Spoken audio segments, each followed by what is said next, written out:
Hello and welcome to the shop. The other day I was making some chevron blanks and I had a very pleasant discovery. Quite by accident, I slid my chevron blanks together and I noticed a pattern, this pattern. Now I'm calling this a Charlie Brown blank because it reminds me of the bottom of Charlie Brown's shirt.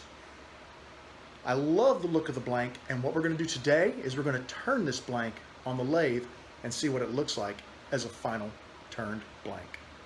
I'm ready to take another shot at one of these Charlie Brown blanks. Here's the first one I attempted to turn, and it turned okay. However, I was a little disappointed that I didn't center this, and I wanted to make sure that I did that in a future blank.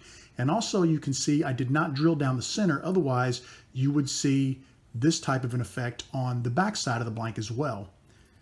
So I grabbed another blank and I did my best to square it up so that the points are touching the edge of the blank. Now what we're going to do is I'm going to go ahead and find the center of this blank. Oh, and there's my tube. You can see that I tried to make this meet right about at the center, so that way you've got a nice effect. This will be in the center. There'll be two half circles here and here, and then two circles on this side. So it should make for a nice looking blank. So let's go ahead and get it marked up, or get a center mark on it, and then we'll get it over to the drill press and see if we can put a hole right down the middle of our blank.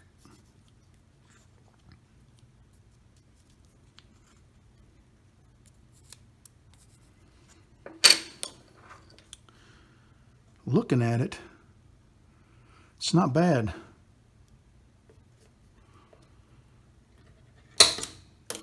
Okay, what worries me though is I'm looking down on the blank and the blank is leaning back a little bit. So if I put this in the press, I need to make sure that it is raised up above the bottom of the press. Otherwise, it's going to lean and the bit is going to go down at an angle. So we're going to have to be really careful when we put this in our drill vise.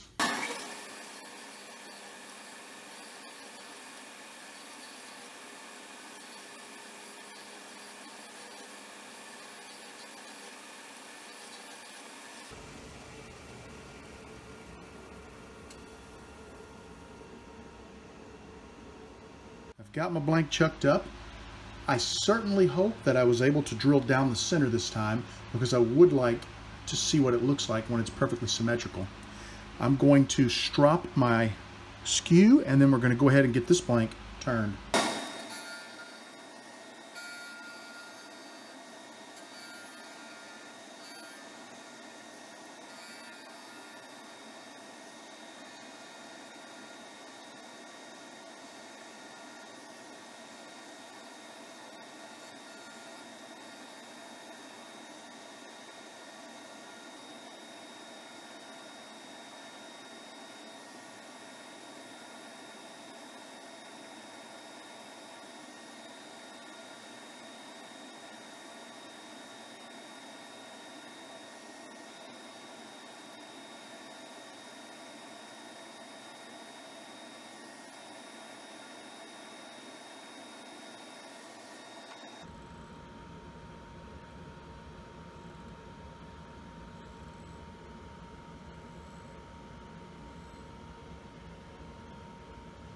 Well, I'm a little disappointed. I turned the end of this blank off, and you can see it was this little section there.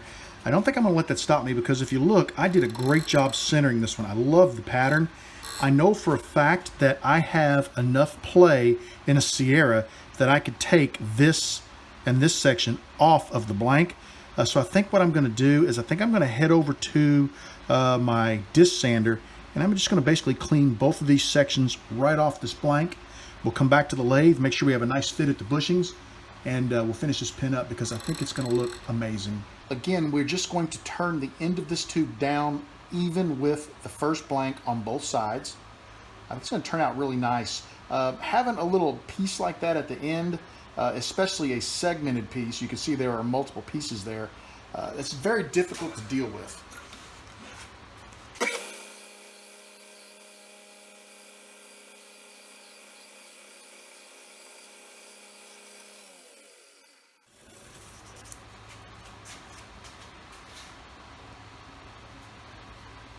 This blank is going to be a tiny bit shorter than a standard Sierra, but I don't think it's going to matter. It looks amazing. Let's get back over to the lathe and let's make sure that we are bushing ready on both ends of this blank. I'm back at the lathe, and I can tell you that I am right at the bushings. I could run the lathe and try to trim that down just a tiny bit more, but honestly I think that would not be a good idea. I am so close. Some 120 is going to clean that up with just a couple of passes on this soft walnut and maple. All right, let's go ahead and get the sandpaper and start sanding this blank. I've been having a lot of trouble with this maple. This is a furniture grade maple. I got it from a place that makes tables, and it's very chippy. I think what I'm going to do is invest in a little better quality maple, maybe a hard maple, and I probably will stop seeing these little end pieces getting torn off. I've dropped the lathe speed down to 840 RPMs. I've got a piece of 120 grit sandpaper, and we're just going to light. You know what? I'm going to stop. Something just occurred to me. With this being a soft maple and walnut, I probably want to put a coat of CA on here just to act as a sanding sealer. So I'm going to stop, do that. When the thin CA dries, we'll come back and finish our sanding process.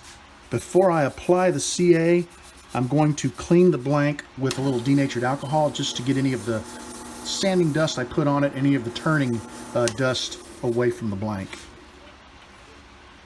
Looks pretty good. I'm going to let it spin for just a second while that denatured alcohol evaporates. The denatured alcohol is fully evaporated, and we're going to go ahead and lay down one coat of thin CA. All right, we'll let that dry for a few minutes, and we'll be ready to begin sanding. The thin CA has had plenty of time to dry, and now we're just going to sand the blank normally.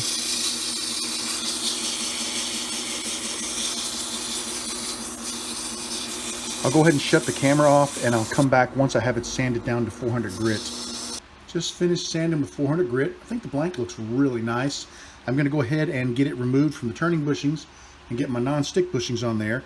Then we'll clean it with a little denatured alcohol and start applying a CA finish.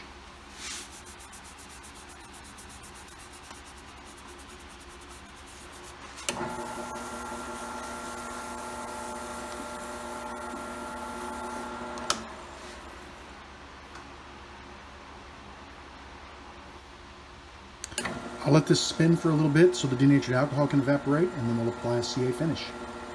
I believe the denatured alcohol is fully evaporated. We're going to go ahead and apply our first coat of CA.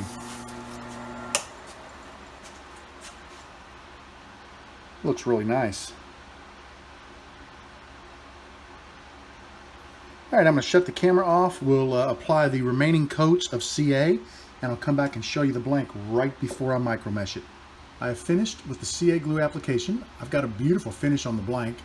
I really like the pattern that this Charlie Brown blank makes on the finished pin. Now we want to go ahead and micromesh the CA glue to really polish that finish up and make it shine. Since the CA glue finish is rather thin on the pin, we don't want to work the more aggressive pads very long at all. Just give them one or two quick passes and then feel to see if there are any high spots. The blank feels good, so let's go ahead and move through the rest of the pads. We'll go through about the first 3 or 4 and we'll just move super quick just to kind of knock the surface down. And when we get to some of the lower pads, pads say 5 through 9, then we will slow down and really work those pads to polish the blank. Once again, I'm going to go ahead and shut the video off, and we will rejoin when we're done micromeshing. I'm finishing up with the last pad here, and you can see I've got a nice shine. A lot of that is caused by the water, but in a second here, when I wipe that water away, you'll see that that shine remains. Look at that. That tells us that we've done a nice job buffing our blank. And now what I want to do is I'm looking at this line, this reflection, and I'm following it around the blank, making sure that we have no blemishes. And what I'm seeing is right here, I've got a little bit of a blemish. I don't know why, so I'm going to run back through my pads one more time, focusing on this area to kind of clean that up. It almost looks like a little haze in the CA glue. I hope that my denatured alcohol had fully evaporated before I applied my finish, but we're going to rework that area. I'll come back in a minute and show it to you. I've reworked the pads, and it looks much better down at that end of the blank. Not sure what happened there or how I missed that, but I'm glad we caught it and cleaned it up. I'm going to go ahead now and apply a little Renaissance wax. Actually, I'm going to go ahead and get this separated from the nonstick bushings. There we go. There's one. There's the other. And we're going to get this over to the sanding disc, and we're going to clean these fingernails off. Then we'll put it back on turning bushings, I'll actually put some Renaissance wax on it, and we'll get it ready to buff. I cleaned up the ends of the blank. I've got it back on the turning bushings. I'm going to go ahead now and work a little bit of this Renaissance wax into the blank. Whoops, I need to tighten down. There we go. I forgot to tighten down the tailstock.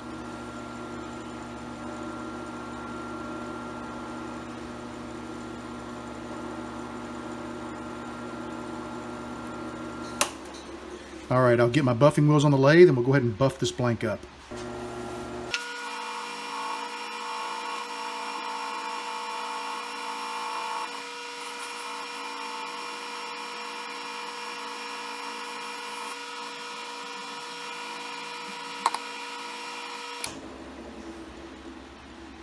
And that blank looks really nice.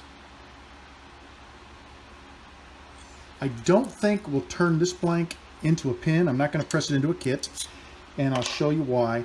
I really like the blank. I think it actually turned out beautiful. I'm happy that I was able to center the pattern. Whoops. But let me show you why I don't think I'm going to turn it into a pin.